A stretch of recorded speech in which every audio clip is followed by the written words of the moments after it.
Class 9th की exercise 1.2 का question number 1 है, जिसमें कह रहा है state whether the following statement are true और फॉल्स। हमें बताना है कि जो स्टेटमेंट नीचे दे रखे हैं ट्रू हैं या फॉल्स हैं, और आंसर का जस्टिफिकेशन भी देना है। ठीक है, तो फर्स्ट है हमारा every irrational number is a real number. क्या सभी इरेशनल नंबर रियल नंबर होते हैं? तो इंट्रोडक्शन वाली वीडियो में मैंने बता रखा है कि कोई भी नंबर होता है हमारा, सभी नंबर्स हमारे रियल नंबर होते हैं, चाहे वो रैशनल हो चाहे इरेशनल नंबर हो। कोई भी नंबर जिसको हम लाइन पर शो कर सकते हैं, ठीक है, बीच में होता है 0, इधर 1 2 -1 -2।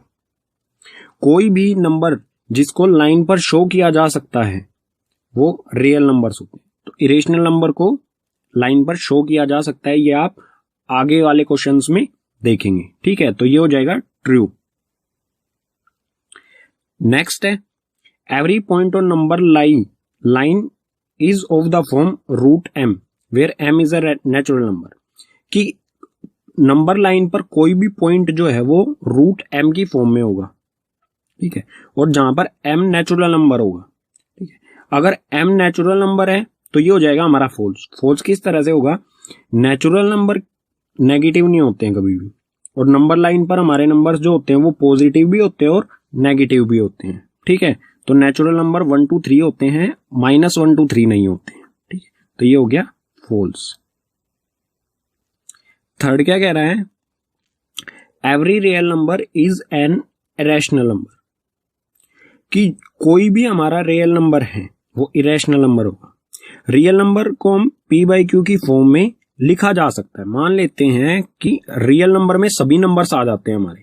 ठीक है, रियल नंबर में रैशनल नंबर्स भी आ जाएंगे, इरेशनल नंबर्स भी आ जाएंगे। तो रियल नंबर में ये दोनों नंबर्स आ जाते हैं। क्या रियल नंबर मतलब ये हमारे रियल नंबर है, क्या ये रैशनल और इरेशनल नंबर ही हैं? तो ये हो गया फॉल्स। ठीक है, तो क्वेश्चन होता है हमारा कंप्लीट, बिल्कुल बेसिक सा क्वेश्चन था। आगे चलते हैं, मतलब नेक्स्ट वीडियो देखेंगे आप। ठीक है, अभी के लिए इस क्वेश्चन में इतना ही।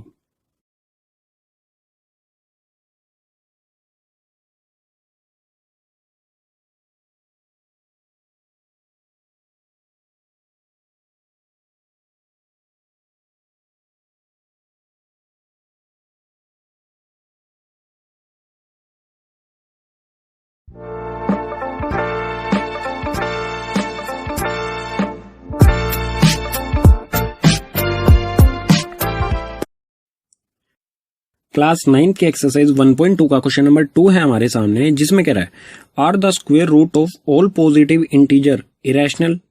If not give an example of the square root of number that is a rational. हमसे बोल रहा है कि क्या स्क्वायर रूट होते हैं किसी भी पॉजिटिव इंटीजर के वो सभी इरेशनल होते हैं? ठीक है, इफ नॉट अगर नहीं होते हैं तो हमें एग्जाम्पल देना है ऐसे स्क्वायर रूट का जो रैशनल हो। ठीक है, तो क्वेश्चन में ये आंसर दिया हुआ है नहीं होते हैं ऐसा। ठीक है, नो, इसका आंसर हो जाएगा no. The square root of all positive integer is not irrational. ठीक है, यहां इंटीजर है, यहां पर लिख देना आपको इज नॉट। ठीक है, यहां दा से लेके यहां तक एग्जाम्पल बता देता हूं मैं आपको। ठीक है, इंपॉर्टेंट जो है वो है एग्जाम्पल। ठीक है, तो एग्जाम्पल ले लेते हैं। एग्जाम्पल जैसे 4, रूट के अंदर अगर हम 4 रखें, रूट के अंदर 9 रखें, रूट के अंदर 36 रखें, रूट के अंदर 49 रखें, तो ये सभी वैल्यूज जो हैं ये इरेशनल नहीं होंगी। क्यों नहीं होंगी? 4 को हम कैसे लिख सकते हैं? 2 × 2, अंदर पेयर बन गया, बाहर निकल के आ गया 2, और जो 2 निकल के बाहर आ गया 2 को हम कैसे लिख सकते हैं? p/q की फॉर्म में लिख सकते हैं 2/1। तो ये इरेशनल नहीं होगा। इसी तरह 9 जो आएगा निकल के बाहर वो क्या हो जाएगा?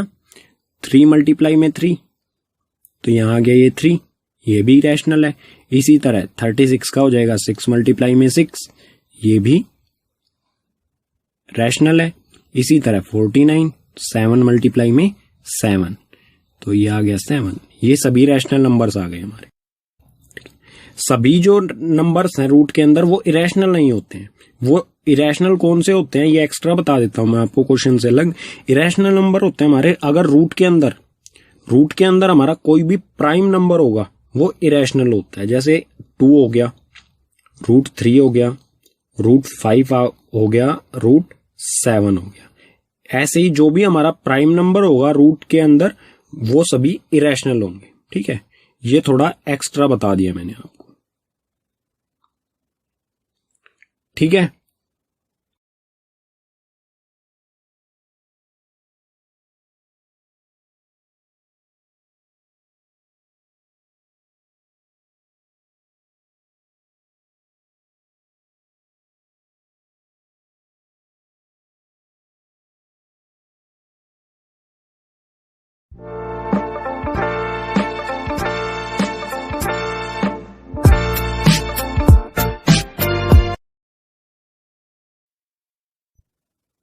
क्लास 9 के एक्सरसाइज 1.2 का क्वेश्चन नंबर 3 है हमारे सामने, जिसमें कह रहा है show that √5 can be represented on the number line. हमें शो करना है कि √5 को एक नंबर लाइन पर शो करना है। ठीक है, तो इसका कॉन्सेप्ट समझ लेते हैं पहले, उसके बाद देखेंगे नंबर लाइन पर इसे किस तरह से शो किया जाएगा। तो इसको √5 हमें किस तरह से मिलेगा, सबसे पहले तो √5 हमें निकालना पड़ेगा। ठीक है, तो इसके लिए हमें पढ़ना पड़ेगा पाइथागोरस थ्योरम के बारे में। ठीक है, पाइथागोरस थ्योरम क्या होती है, ये बेसिकली एक राइट एंगल ट्राइंगल पर अप्लाई होती है, जिसमें 90 डिग्री का कोई एंगल होता है। 90 डिग्री के एंगल के सामने होती है हाइपोटेनियस। ठीक है, और इसके एक साइड में होता है बेस। हाइपोटेनियस अब ये हो जाएगा, नीचे वाला जो हिस्सा होता है वो बेस होता है, और जो थर्ड साइड बचती है वो होती है परपेंडिकुलर।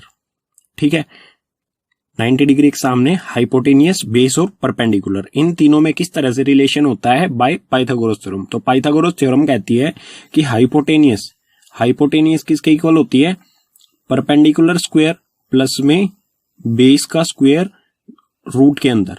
ठीक है, हाइपोटेनियस क्या होती है, या पहले भी पढ़ चुके होंगे कि perpendicular square plus base square under root, वो हाइपोटेनियस के इक्वल होती है। ठीक है, तो यहां से हम लेट कर लेंगे। देखो परपेंडिकुलर है ना, हमें √5 हमें चाहिए है नंबर लाइन पर इसे शो करना है, तो परपेंडिकुलर हमेशा 1 ही रखेंगे। ठीक है, तो परपेंडिकुलर की वैल्यू तो हमेशा 1, कोई भी आप नंबर शो करते हो उसके लिए हमें परपेंडिकुलर 1 ही रखना है। ठीक है, तो परपेंडिकुलर 1, बेस को देख सकते हैं हम क्या रखेंगे, परपेंडिकुलर रखेंगे 1 का स्क्वायर हो जाएगा। ठीक है, तो 1 और हमें यहां कितना चाहिएगा, फिर कम से कम 4 तो चाहिएगा हमें। ठीक है, तो किसका स्क्वायर करेंगे, 4 आ जाएगा, 2 का स्क्वायर करेंगे। ठीक है, तो hypotenuse equals to under root perpendicular, we take perpendicular equals to 1, base equals to 2। Base हम 2 ले लेते हैं और परपेंडिकुलर 1 ले लेते हैं। परपेंडिकुलर की जगह वैल्यू पुट करेंगे 1 का स्क्वायर, प्लस में बेस क्या है 2 लिया है हमने, तो 2 का स्क्वायर। तो हाइपोटेनियस क्या आएगा, 1 का स्क्वायर क्या होता है, 1 का स्क्वायर 1 ही होता है, और 2 का स्क्वायर होता है 4। इन दोनों को ऐड करेंगे तो 1 + 4 इक्वल्स टू √5। √5 हमें मिल गया। ठीक है, अब इसे नंबर लाइन पर किस तरह से शो करेंगे, एक ट्राइंगल की मदद से, मतलब जो हाइपोटेनियस होगी हमें वो √5 आएगी हमारी। ठीक है, ये आ गया √5। ठीक है, यहां से हाइपोटेनियस आई है √5। तो इस हाइपोटेनियस को हमें इस लाइन पर, नंबर लाइन पर ड्रॉ करना है। तो नंबर लाइन आपको पता ही है, एक लाइन खींच लीजिए, उस पे 1 यूनिट डिस्टेंस मतलब 1 सेंटीमीटर के डिस्टेंस पे ऐसे मार्क कर दीजिए जगह जगह पर लाइन।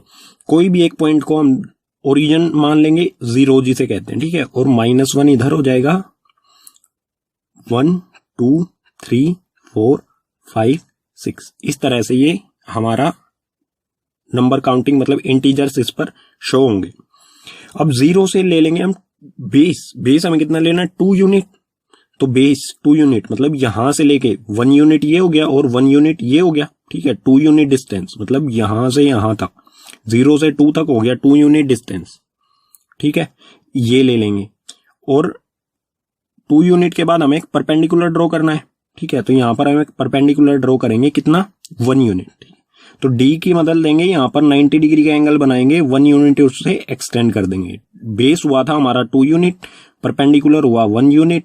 उसके बाद क्या करेंगे, ओ मतलब इस पॉइंट को लेट कर लेते हैं, ये ओ ले लेते हैं, ये ए कर देते हैं, ये बी ले लेते हैं। ठीक है, अब OB को मिलाएंगे, हम OB को कर देंगे ज्वाइन। ये हमने OB को ज्वाइन कर दिया, ये 2 1 यहां पर 90 डिग्री, मतलब ये क्या है, एक राइट एंगल है। तो ये क्या होगा हमारा OB क्या होगा, √5। ठीक है, √5 हो गया। लेकिन ये पॉइंट जो है हमारा OB, ये नंबर लाइन पर तो नहीं है, इसे इतनी ही लंबाई नंबर लाइन पे हम कैसे निकालेंगे? तो आपको यहां पर कंपास की जरूरत पड़ेगी, प्रकार की। कंपास की जो टिप होती है उसको रखेंगे O पॉइंट पर और पेंसिल को इस पॉइंट तक। ठीक है, और यहां पेंसिल को रख के इसको कुछ इस तरह से सर्कल की तरह ड्रॉ कर देना, हमें एक आर्क बना देनी है इस तरह से। ठीक है, आर्क जहां भी इस पॉइंट को, मतलब मेन लाइन को जहां पर जिस भी पॉइंट पर टच करेगी, इस पॉइंट पर टच कर रही है तो इसको लेट कर लेंगे, ये पॉइंट हो गया D। ठीक है, और OD क्या होगा हमारा, OD इक्वल्स टू OB। जो हमारी OD लाइन होगी ये OD इस पॉइंट तक, और OB ये इक्वल होंगे, क्योंकि एक सर्कल आर्क जो होता है सेंटर से दोनों सेम दूरी पर होते हैं। ठीक है, तो OB equals to OD। OB कितना है, OD और OB इक्वल होंगे, दोनों किसके इक्वल होंगे, √5 के। तो हमें √5 शो करना था नंबर लाइन पर, √5 कहां पर है, D पॉइंट पर। ठीक है, अब देख लेते हैं इसको कॉपी में किस तरह से करना है आपको। बिल्कुल मैं बना के दिखाता हूं किस तरह से इसे आपको कॉपी में करना है। ठीक है, तो कॉन्सेप्ट आप समझ ही चुके हैं कि √5 को नंबर लाइन पर किस तरह से शो किया जाता है। मैं बताता हूं आपको कॉपी पे किस तरह से करना है। तो उसके लिए जरूरत पड़ेगी हमें स्केल, D, पेंसिल की जगह पर मैं स्केच पेन का यूज कर रहा हूं, और कंपास। ठीक है, तो सबसे पहले क्या करते हैं, एक नंबर लाइन ड्रॉ कर लेते हैं। तो ये स्केल लेते हैं, स्केल से नंबर लाइन ड्रॉ कर, एक लाइन ड्रॉ कर लेते हैं। ठीक है, किसी भी लेंथ की कोई लाइन ड्रॉ कर लेनी है, उस पर 1 सेंटीमीटर के डिस्टेंस पर हमें मार्क कर देना है। तो ये 1 सेंटीमीटर पर मैं हर जगह मार्क कर देता हूं, जहां पर भी 1 सेंटीमीटर कंप्लीट हो रहा है। ठीक है, किसी भी पॉइंट को आपको ले लेना है 0 O। ठीक है, ओरिजिन जहां से लाइन शुरू होती है, ओरिजिन। इसके इधर क्या होता है, -1, इधर होता है 1 2 3 4 और 5। अब हमें क्या करना था, कॉन्सेप्ट क्या था हमारा, base equals to 2 unit. Base हमें 2 यूनिट लेना है, तो 0 से शुरू करेंगे, 0 से 1 और 2 यहां तक, मतलब यहां से लेके यहां तक हमारा कितना डिस्टेंस हो गया, 2 यूनिट। ठीक है, अब परपेंडिकुलर कितना था, 1 यूनिट। तो परपेंडिकुलर ड्रॉ करेंगे यहां पर, 2 जो है हमारा यहां पर। ठीक है, यहां पर हम एक परपेंडिकुलर ड्रॉ करेंगे जो 1 सेंटीमीटर तक जिसकी हाइट होगी। ये मैंने निशान लगाया और इसे 1 सेंटीमीटर तक एक्सटेंड कर देते हैं लाइन को। तो 6 से शुरू करूंगा 5 तक। ठीक है, 1 सेंटीमीटर हो जाएगा ये हो गया 1 सेंटीमीटर का परपेंडिकुलर। ठीक है, अब इनको पॉइंट्स को नाम दे देते हैं। ठीक है, ये A पॉइंट, ये B पॉइंट। तो OB को ज्वाइन करेंगे, तो OB को ज्वाइन करने पर हमें मिलेगा OB इक्वल्स टू √5। ठीक है, ये आ गया √5, क्योंकि बेस हमारा, इस पर पाइथागोरस अप्लाई करेंगे तो ये √5 आएगा। ठीक है, अब ये OB जो है ये हमारा नंबर लाइन पर तो है नहीं, ये पॉइंट ऊपर है, OB ऊपर है, इस लाइन पर इसे कैसे लेके आएंगे इस लेंथ को, इसके लिए जरूरत पड़ेगी कंपास की।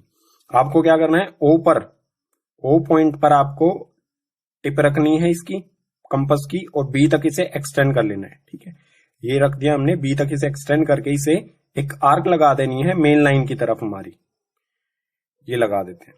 तो A पॉइंट ये हो गया जहां पर इस आर्क ने इस लाइन को इंटरसेक्ट किया, मतलब इस लाइन पे जहां पर भी ये टच हुई, ये पॉइंट हो जाएगा D।